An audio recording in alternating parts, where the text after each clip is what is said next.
Okay, guys. Hope that that did motivated you here. Had your peers talking about some of their experiences and what they've had to deal with in adverse weather conditions, which is our subject. You're just coming off the last chapter for distractions, and one of them even mentioned that. So you can go back and watch that video later if you'd like to, and you get a little more insight on it. I thought it might help to motivate you a little bit to hear from your peers. So if I can ever get the slide going. But our subject is driving in adverse weather conditions and how they're going to affect you. And so what I want to do is I want you to think of yourself as being behind the wheel, because I know you're not drivers yet, but you've got to imagine yourself behind the wheel throughout the whole lesson.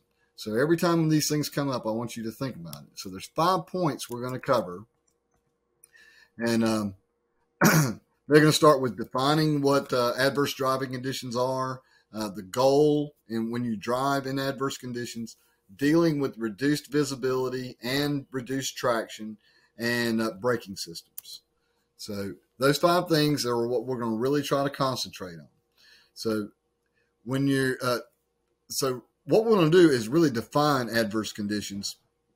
Adverse conditions should include anything that makes the driving task more difficult. Now, in the video that I have in the background, this is a 16-year-old that was driving, and his truck is, let's see if I can get me out of the way. His truck is right there, and he's getting ready to flip back over.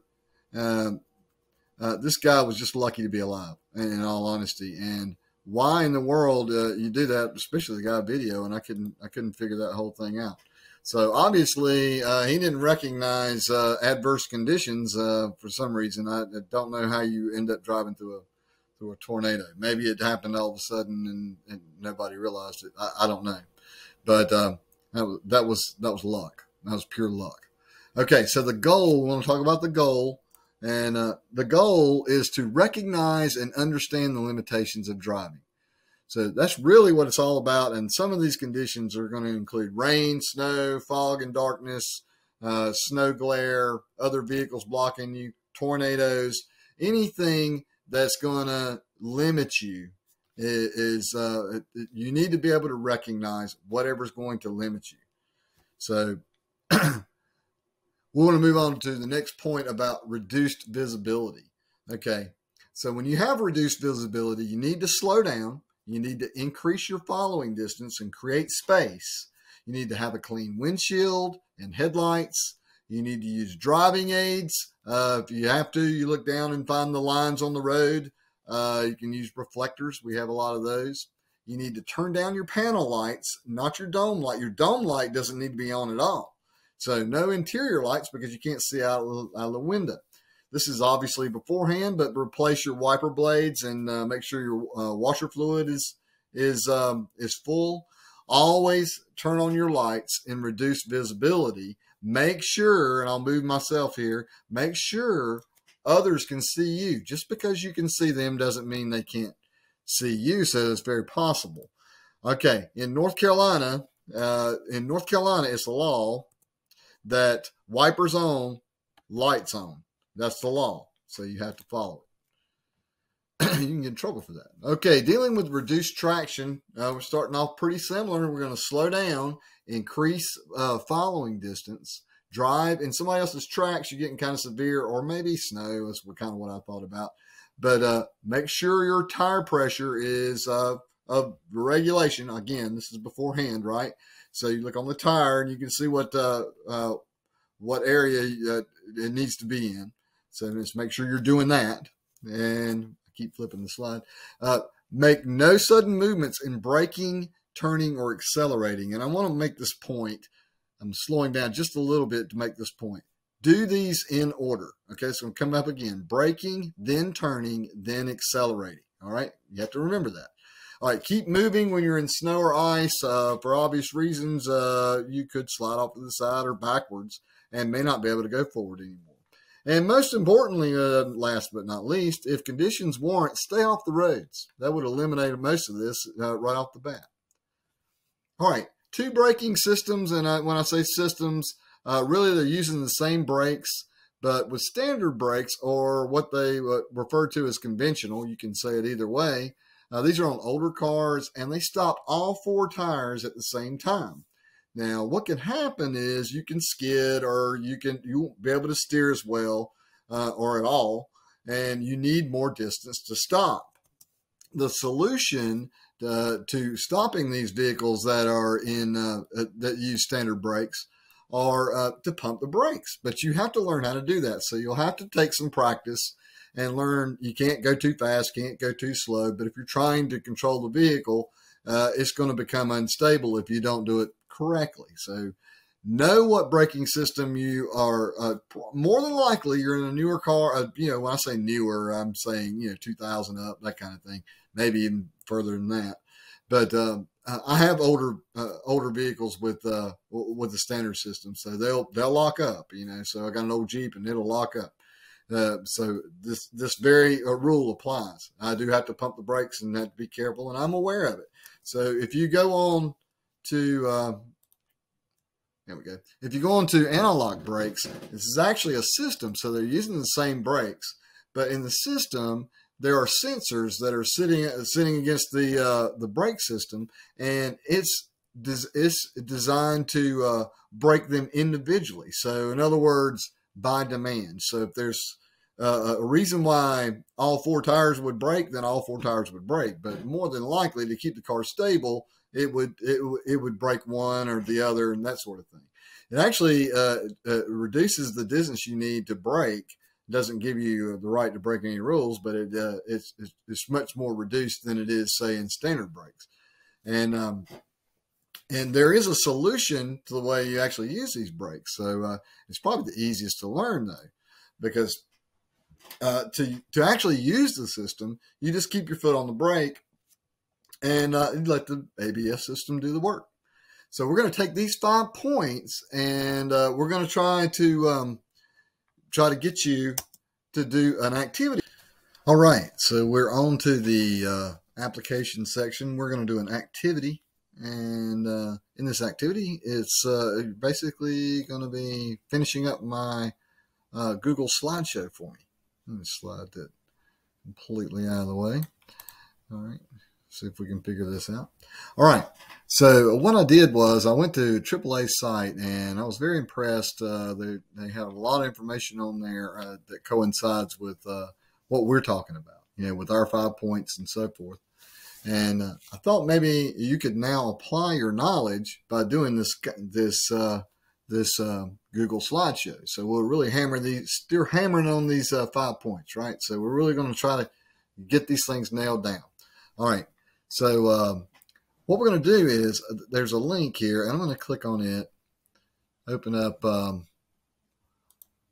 site. And this is actually the original, but you've already done this, or you will have already done this in Canvas. And when you did this, you had your own copy. So you'll be able to see this, and it'd be pretty cool if you just kind of did it this way. I would leave it in this mode, though, so you can type in it. I mean, if you put it in slideshow mode, you couldn't type anything. And again, I want you to finish it. And let me give you an idea of what's going on. So what you're going to be doing is, like you see this red text, you're going to be exchanging the red text with your text. So replace me with your answer. So like in this case, it says, can help you reduce glare. So, but I kind of know it's sunglasses, but maybe I want to be sure, because you're going to have several questions, that are going to refer you to these links. So what I would do before I answered sunglasses, I would give you credit for that, because you would basically be right. But if you will open this web page up, and we'll just leave it in full blast mode here, and I'll kind of show you what I'm talking about. So we're talking about the dangers of driving into the sun. All right, so driving into the sun, if you invest in some polarized sunglasses, hey, there you go, I like that, they can help reduce glare. So regular sunglasses, they work okay, but polarized, that's the word, right? So I can always highlight that and copy it, okay? And run back over to this guy, and I can change out the text, right?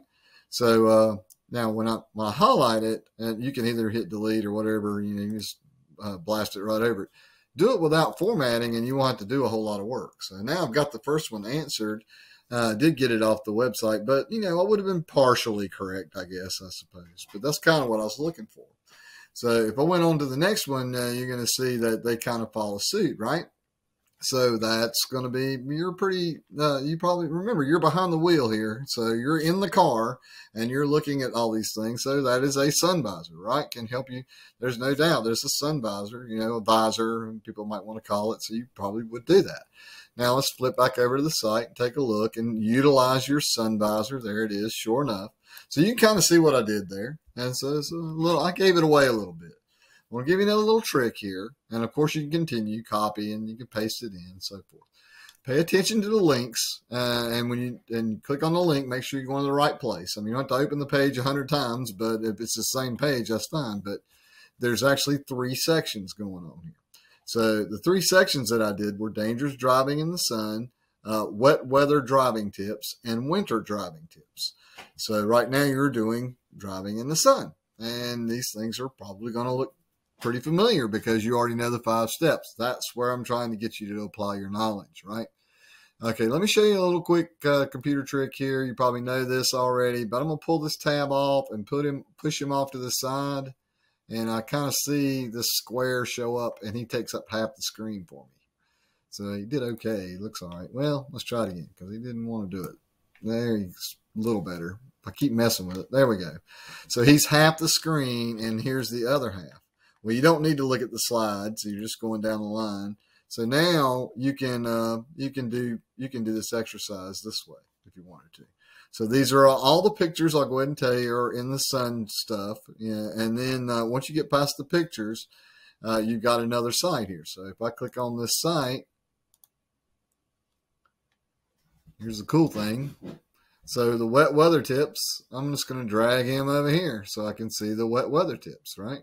So now I'm going to read along. Spring and summer showers mean flowers, but let's see. But wet pavement contributes to nearly something traffic accidents, traffic crashes each year. So that's got to be in here word for word. And sure enough, it is. You can't quite see everything there because of the little icons are blocking it. There it is right there, though. 1.2 million. So there's my answer. And I even kind of laid it out that way. So you can either type in there or you can copy paste it in there. But I'm telling you to leave my format alone, okay? Leave it red, bold, and keep it in the same font that I've already got it, okay? So that's what I'm trying to accomplish with these guys. Now there's 4 of them. Let me go 1, 2, 3, 4, and then the last one. There's only one slide, and that slide is tips, and he is on the last website. And we're going to be discussing this as we do it, okay? And you and your neighbor can get together. I'm okay with that. I just don't want one person doing everything. I want everybody to have the concept. It's really important for me for that to happen for me. If I get this thing and hook up here, there it goes. Okay, so here's the winter weather driving tips, as if I could say it easily. Okay, so there's the video right there. But right above it's all these tips. So you almost didn't have to watch the video. Right? Either way, I want you to get the information in there. I'm only asking for 4. He probably gives you, I don't know, how many is this? Gosh, it keeps going here, right? 1, 2, 3, 4, it keeps going. So you kind of get the idea. We'll work together on it. If we need a discussion afterwards, we'll do that as well. I'd really like to keep this in an open format, and I would like everybody to make 100 on it because to me, the concept is the most important thing here. And so that's what we're striving to do. So good luck on this, guys.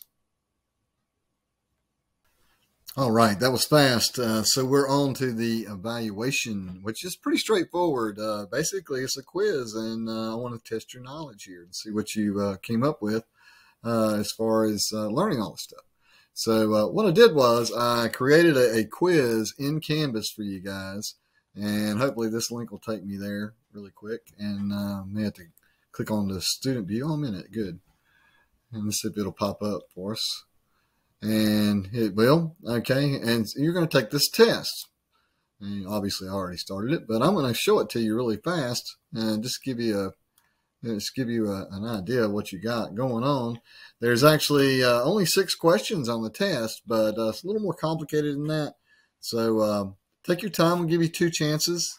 And really, I'm going to limit your time on this. I'm considering putting a time limit on it because I really don't want you to look anything up. I want you to do it on your own. I think you can do this, and I'd like to see what happens when you do. All right, and so the second question, you can kind of see, I just wanted to give you an idea of the layout, not the answers. But I have some drop downs, that are happening, and you'll just have to read through it and do this. A couple of those happening.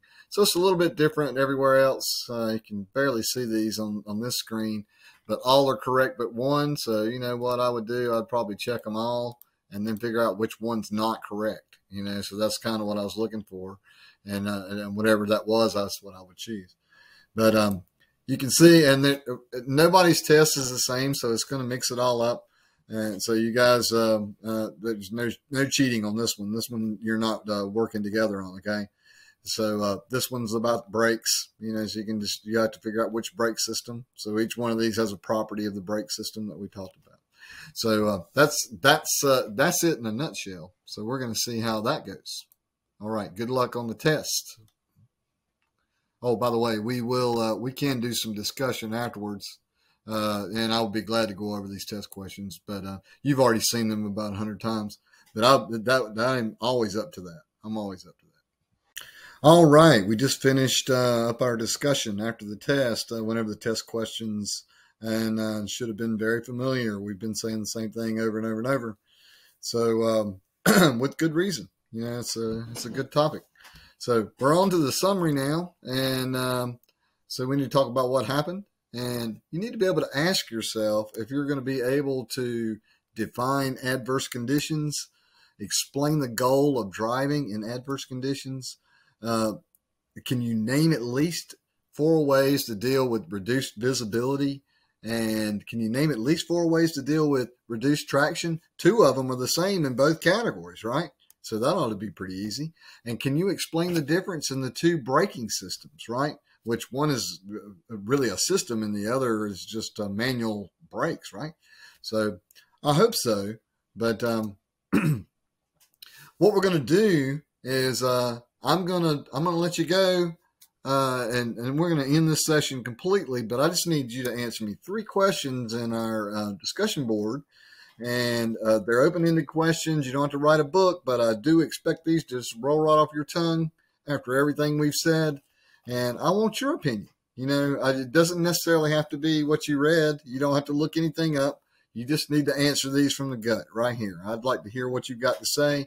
I'll read over them before the next section, and we can even talk some more. So it's really going to give me a good idea. You have to give me a minute to kind of look over and see how everybody did, see if we can move on. And when we do move on, it's actually going to be some more familiar territory, right? So in the next section, we're going to continue to discuss the subject of driving in adverse conditions.